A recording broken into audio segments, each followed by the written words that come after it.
Assalamualaikum warahmatullahi wabarakatuh.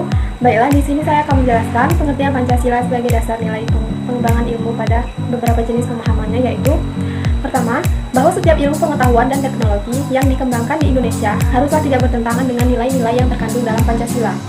Kedua, bahwa setiap iptek yang dikembangkan di Indonesia harus menyertakan nilai-nilai Pancasila sebagai faktor internal pengembangan iptek itu sendiri.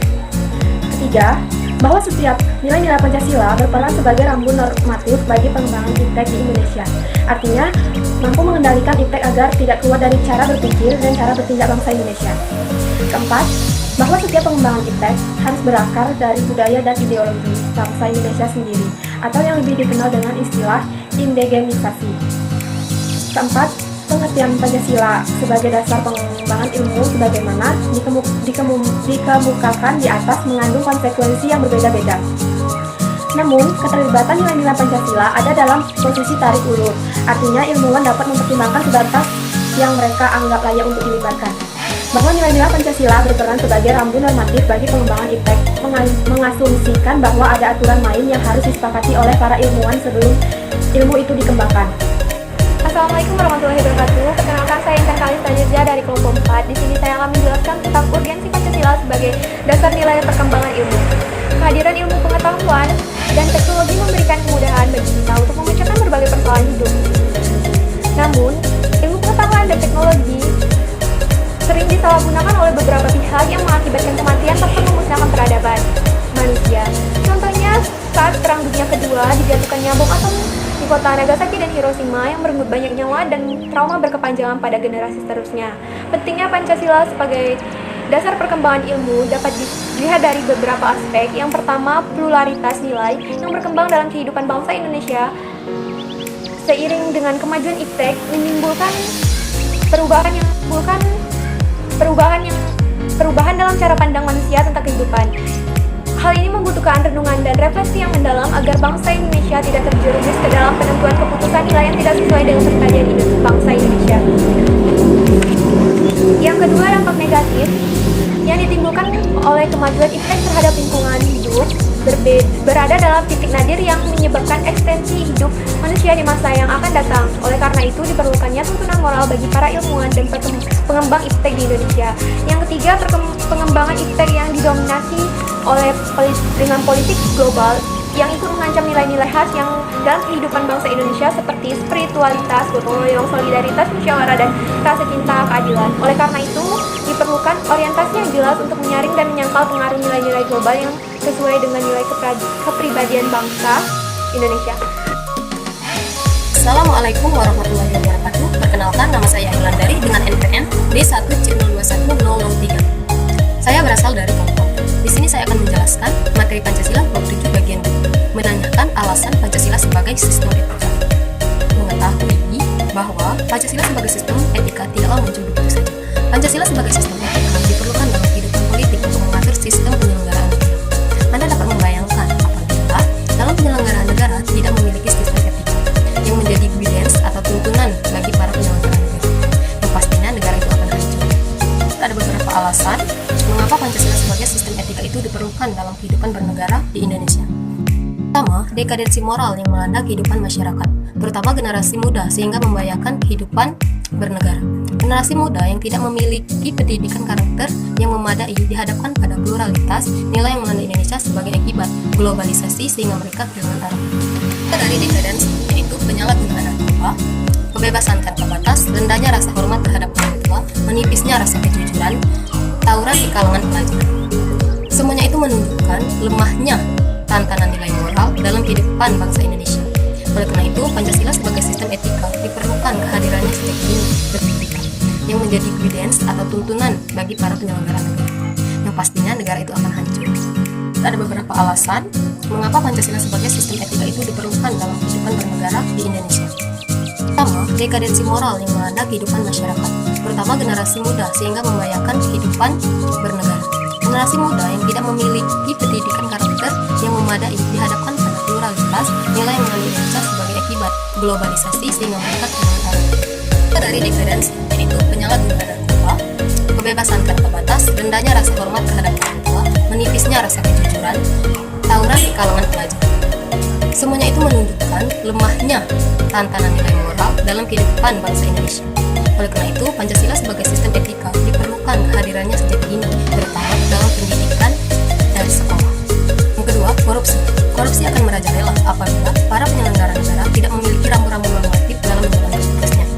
Para penyelenggara negara tidak bisa membedakan mana batasan yang boleh dengan yang tidak, pantas dengan yang tindakan, dan baik dengan yang buruk. Dia kurangnya rasa berkontribusi dalam pembangunan melalui pembayaran pajak. Hal tersebut dapat dilihat dari pajak yang masih rendah. Padahal peran pajak dari tahun ke tahun itu semakin meningkat dalam APBN. Pancasila sebagai sistem etika akan dapat mengarahkan wajib pajak untuk secara sadar memenuhi kewajiban pembelajarannya dengan baik. Tertuang dalam APBN akan dijalankan dengan sumber penerimaan dari sektor perpajakan. 4. Penyelenggaraan hak-hak asasi manusia atau HAM. Dalam kehidupan bernegara di Indonesia ditandai dengan melemahnya penghargaan seorang terhadap orang lain. Kasus-kasus penyelenggaraan hak asasi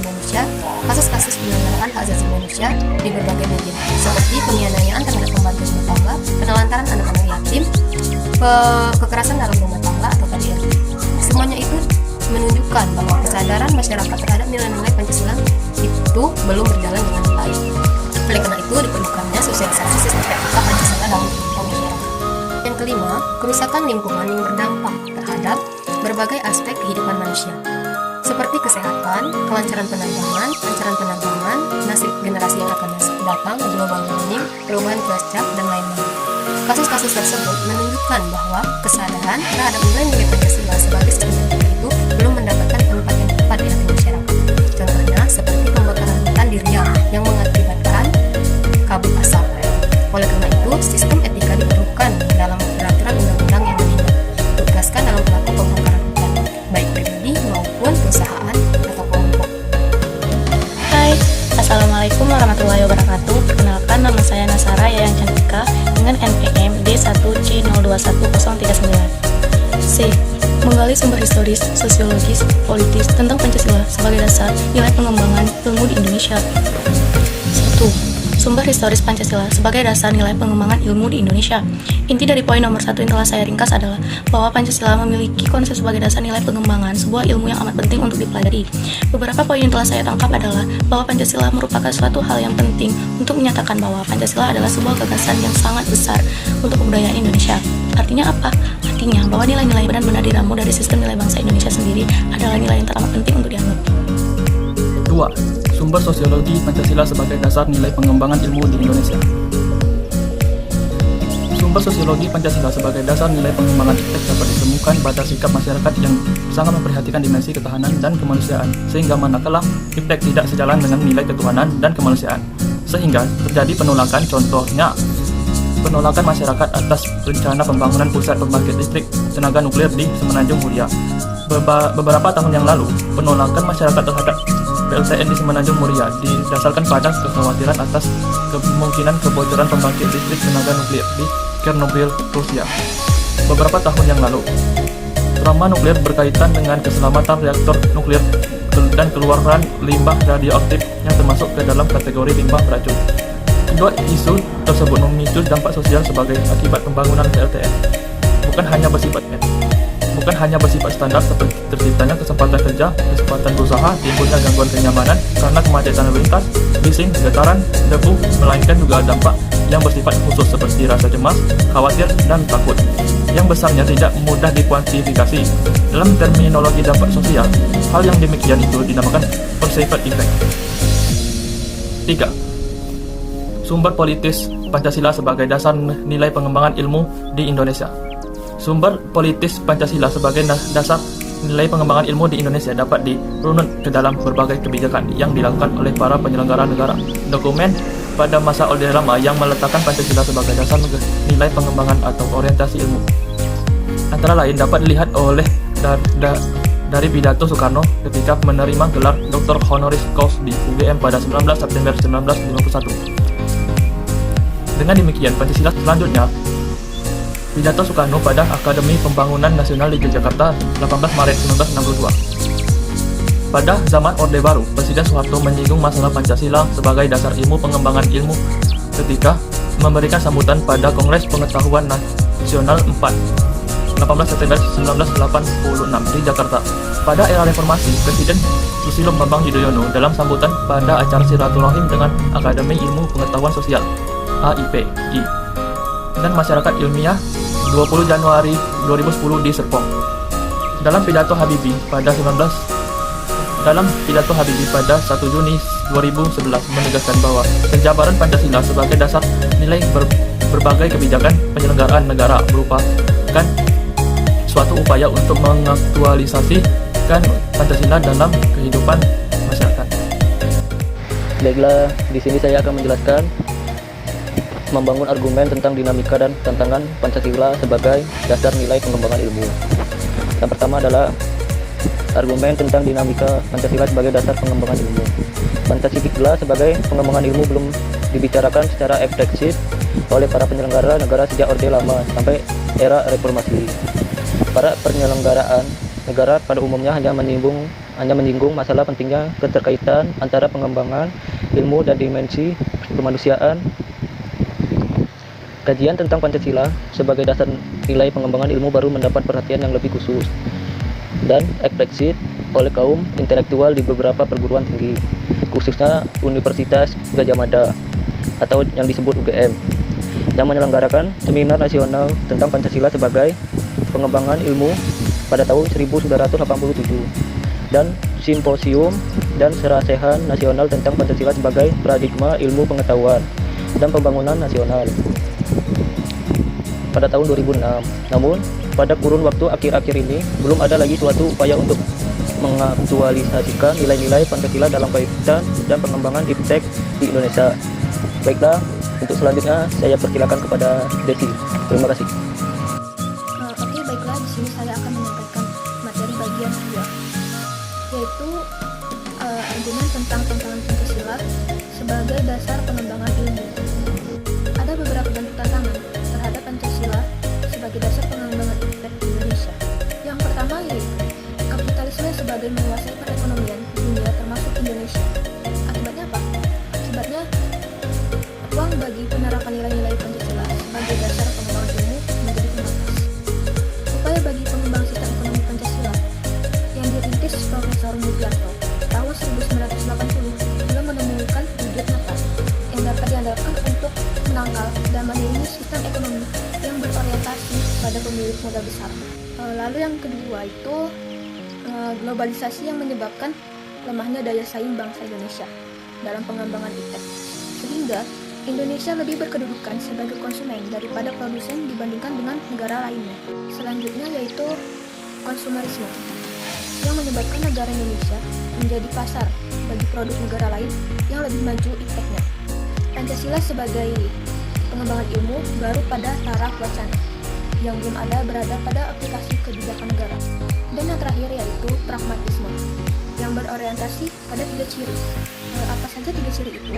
Dan yang kedua ada satisfaction atau kepuasan. Dan yang terakhir yaitu adalah result atau hasil. Oke, baiklah, itu tadi penjelasan dari saya. Jika ada kekurangan harap dimaklumi. Dan materi berikutnya akan dijelaskan oleh pemateri selanjutnya. Setelah memasuki materi selanjutnya, yaitu mendeskripsikan esensi dan urgensi Pancasila sebagai dasar pengembangan ilmu. Hakikat Pancasila sebagai pengembangan ilmu dikemukakan oleh Profesor Wahyu Setiawan yang mengungkapkan bahwa sila pertama yaitu ketuhanan yang Maha Esa memberikan makna agar kita sadar akan kehidupan dunia dan akhirat. Sila kedua yaitu kemanusiaan yang adil dan beradab, memberikan makna keseimbangan antar umat beragama. Sila ketiga yaitu persatuan Indonesia. Bagaimana dalam hal ini dijelaskan sila ini bermakna bagaimana cara kita menjaga persatuan dan utuhnya negara kesatuan Republik Indonesia. Sila keempat yaitu Karawitan yang dipimpin oleh hikmat kebijaksanaan dalam permusuhan perwakilan. Dalam sila ini menjelaskan bahwasanya kita dituntut untuk hidup yang berlandaskan musyawarah untuk mufakat dalam mencapai tujuan. Yang terakhir yaitu sila kelima yang berbunyi keadilan sosial bagi seluruh rakyat Indonesia. Dalam hal ini dijelaskan bahwasanya sila ini mengajarkan kita untuk berlaku dan bersikap adil dalam segi apapun. Berikut penjelasan mengenai dasar Pancasila sebagai pengembangan ilmu. Selanjutnya akan dijelaskan oleh rekan saya. Masuk ke penjelasan terakhir pada bab 7 ini, yaitu tentang urgensi Pancasila sebagai dasar nilai pengembangan ilmu. Kita harus mengetahui pentingnya Pancasila sebagai dasar nilai pengembangan ilmu yang meliputi 3 hal sebagai berikut. Yang pertama, pada poin ini menjelaskan perkembangan ilmu pengetahuan dan teknologi sudah tidak berakar lagi pada nilai-nilai budaya bangsa sendiri. Pengetahuan mereka lebih sepenuhnya berorientasi pada dunia barat. Yang kedua, perkembangan ilmu pengetahuan di Indonesia lebih berorientasi pada kebutuhan pasar. Dan yang ketiga, perkembangan ilmu pengetahuan dan teknologi di Indonesia baru melibatkan masyarakat luas, hanya menyetarakan kelompok elita yang mengembangkan ilmu. Itulah penjelasan terakhir pada bab 7 ini.